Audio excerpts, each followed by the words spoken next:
Hello, magandang gabi po sa inyong lahat. My name is June and welcome po sa panibagong episode ng ating vlog, June's Day Channel.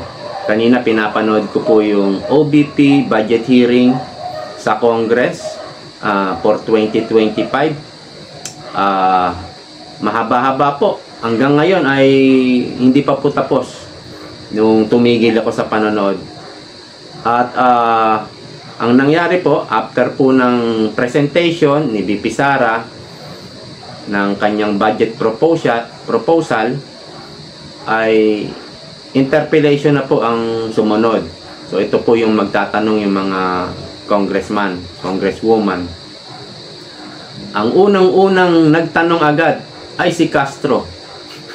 Baka kagabi pa siya nandyan na siya eh. Para unang-una siya. Baka dyan na natulog. ang nangyari po, unang-una nagtanong si Castro, nagkainitan po agad. Matindi ang sagutan, pati chairman damay. Si Kimbo. Ito yung sinasabi ko eh. Sana naging relax lang si VP Sara, pero ganun talaga eh. Nakaka-high blood naman siguro talaga itong si Castro. Ito po ang naging pagtatanong nila. Puro confidential fund.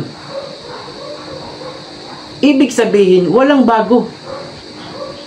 Walang bago.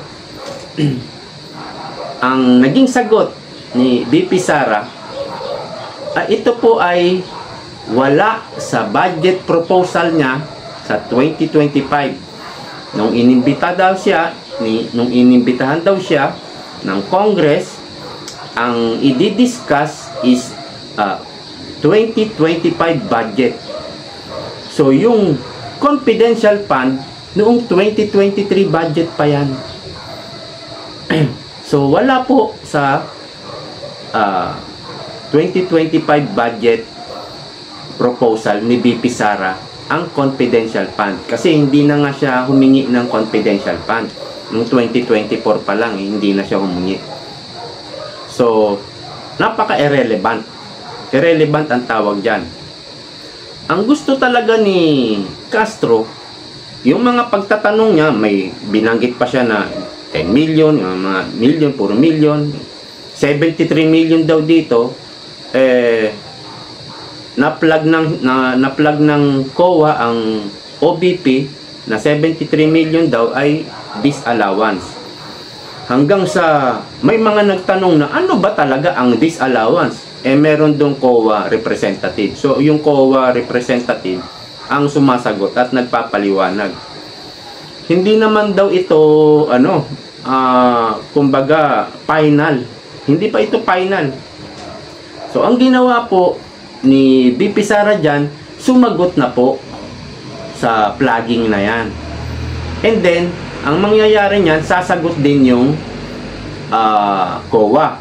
Sasagot nila at iaakit pala to sa Supreme Court. So, ang usapin yan ay pending sa Supreme Court. At marami pong na-plug. Kahit si Leni Robredo na-plug dyan eh. Dahil ang dami niyang hinire na mga abogado, mga legal advisor niya. Sa tingin ng COA, sobra-sobra itong legal advisor. Ang dami talaga siguro. So ganun din yung ginawa ni VP Leni dati, na sumagot lang din siya at malamang inakit yan sa Supreme Court at malamang pending pa rin kasi wala nang balita. So, yung pong mga ganon, hindi po dapat dinidiscuss ito sa budget hearing for 2025 dahil irrelevant, wala po yan sa budget hearing proposal ng OBP. Ang problema, si Kimbo napaka-bias sa mga kasabwat ni Castro, sa mga alipores ni Tamba. Siguro, dahil siya ang chairman, alam nyo siguro parang ang chairmanship sa Kongreso at sa Senado, parang importante sa kanila to eh. Kailangan mong sumunod sa nakakataas sa'yo. Siguro si Subiri, hindi talaga siya masyadong sumunod kay Kuting. Kaya siya nasipa. hindi naman siya sisipain kung okay sila, kung approve yung ginagawa ni Zubiri. So, kailangan mo sigurong sumunod para manatili ka sa chairmanship mo. Ewan natin kung ano talaga yung malaking pakinabang nito. Malaki ba ang publicity? Malaki. Dahil pinapanood siya ng marami ngayon. Nandun siya, nagpe-preside. Siya ang chairman. Nakikilala siya. Malaking tulong ito sa publicity. At malay natin, nabubusog siya rito. Kasi budget hearing ito eh. No? Di ba? Hindi natin alam kung gaano ka-importante ba talaga ang chairmanship. Lalo na siguro kapag mga Senate President na, no? Mga Speaker of the House, lalo na siguro, di ba? Yung chairmanship, parang niyayakap nila at hindi sila, kumbaga, kapit-tuko sila dito eh. Kapag may command yung nasa itaas, parang susunod ka na lang. Hindi ka sumunod, tanggal ka sa pagiging chairman. So, dito po, sa pagtatanong ng mga congressman, dahil puro nga confidential fund, ibig sabihin wala silang bago. Wala silang nakikitang bago. Yun pa rin. Yun pa rin ang kanilang ipinupukol kay BP Sara. Kaya naman, merong isang o dalawa. Congressman Bautista, hindi ko alam kung saan siya, hindi ko siya kilala.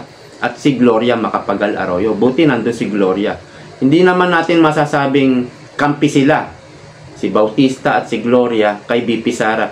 Kumbaga, masasabi natin hindi sila bias. Pair sila. Nasa gitna sila, kumbaga. Si Bautista, nag-point of order siya. At nung una, ayaw pa siyang i-recognize ni Kimbo. Hanggang sa nakakuha siya ng tiyempo, nagpumilit siya. Sabi niya, this is important.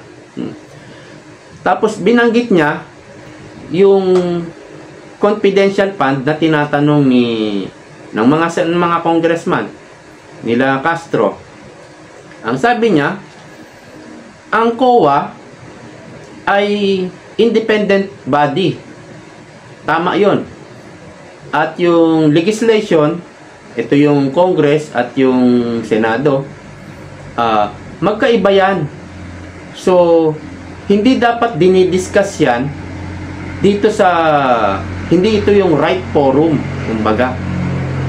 At the same time, ito po ay nasa on process na.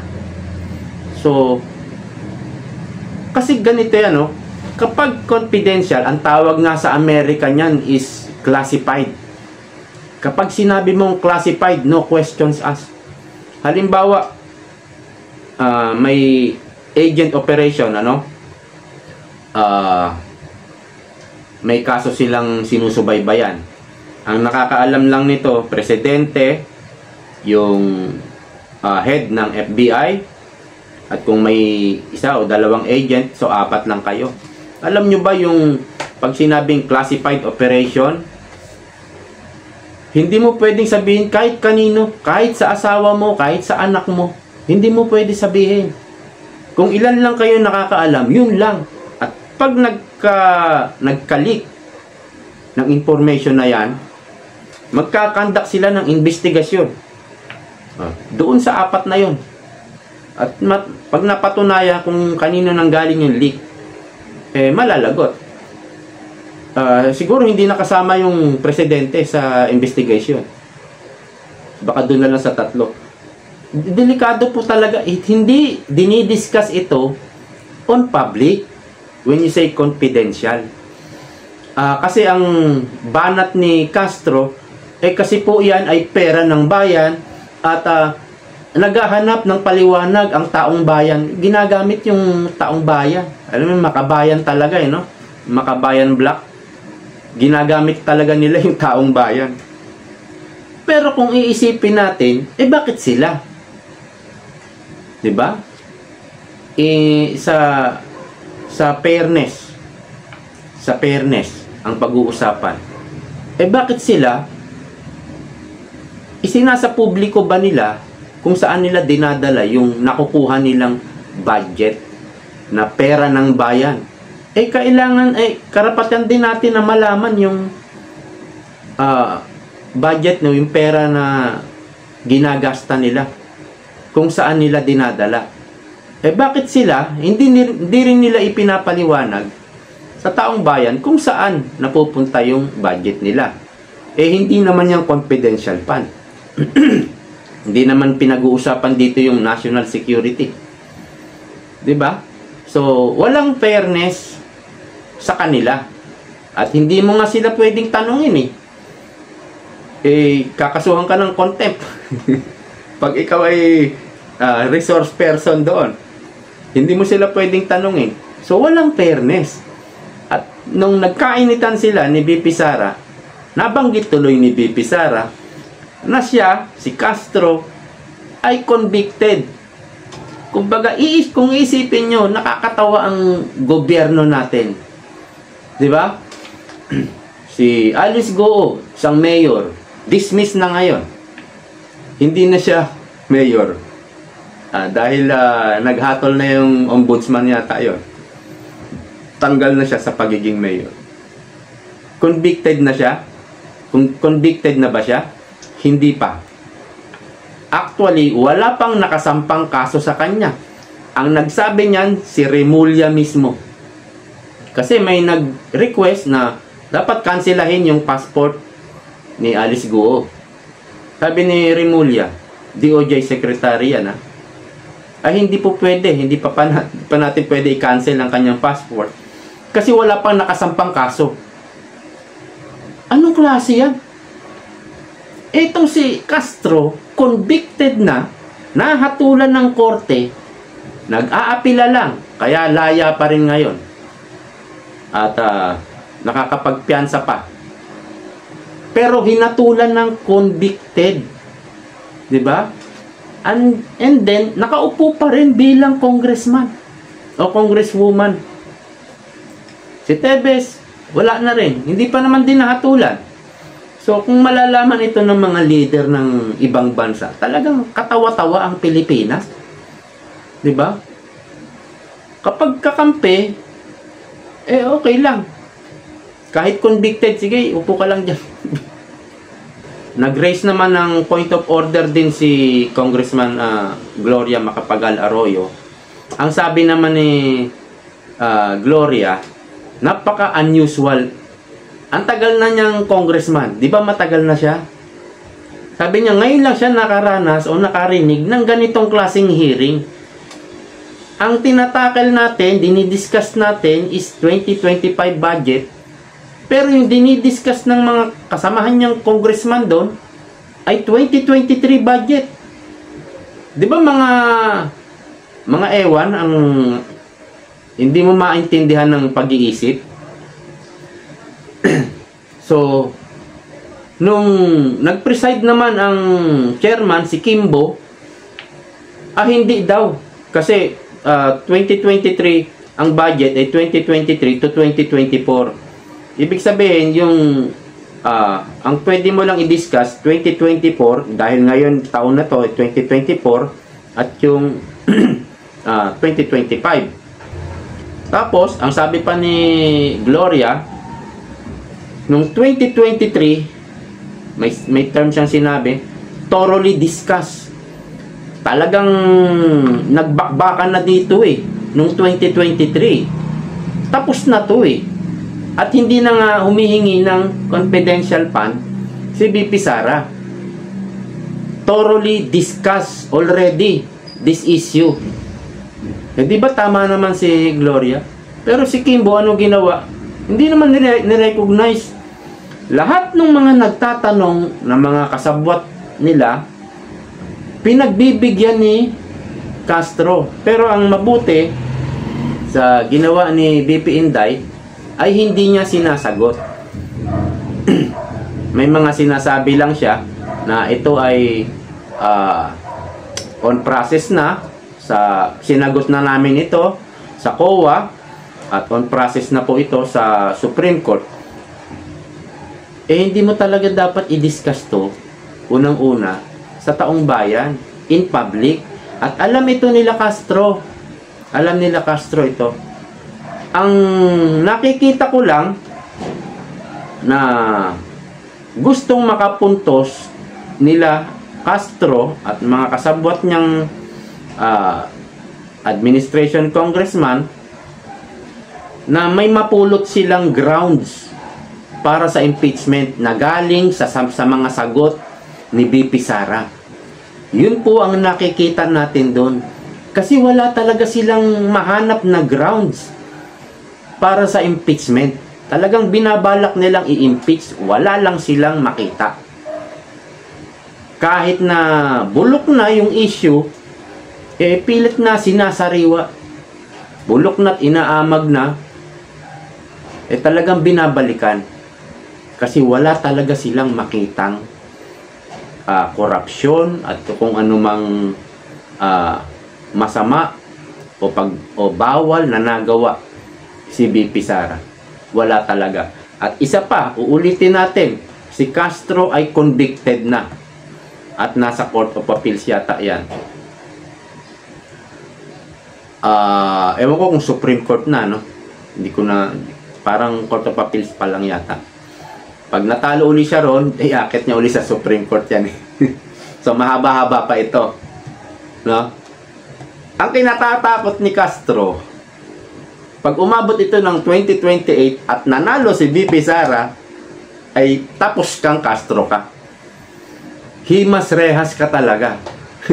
Sabihin na natin, ginamitan ni VP Sara ng kapangyarihan, ng impluwensya ng Pangulo kasi siya na presidente. Ang importante, nahatulan siya ng conviction habang vice president pa lang si VP Sara. Yun ang importante. Katyokaran pa niya sila Kuting, si Tamba, pero wala rin nagawa. Kasi napaka-independent nga talaga ng korte. So, yun ang kinatatakot ni Castro. kaya namimiligro siya. Kaya talagang didikdikin niya kapag nandun sa teritoryo niya si VP Sara. Wala silang napulot ngayon. Hindi naman sumasagot si VP Sara tungkol sa confidential fund Yun ang kinatatakot ni Castro. Hanggang dito na lang po. Maraming salamat sa panonood at see you next time.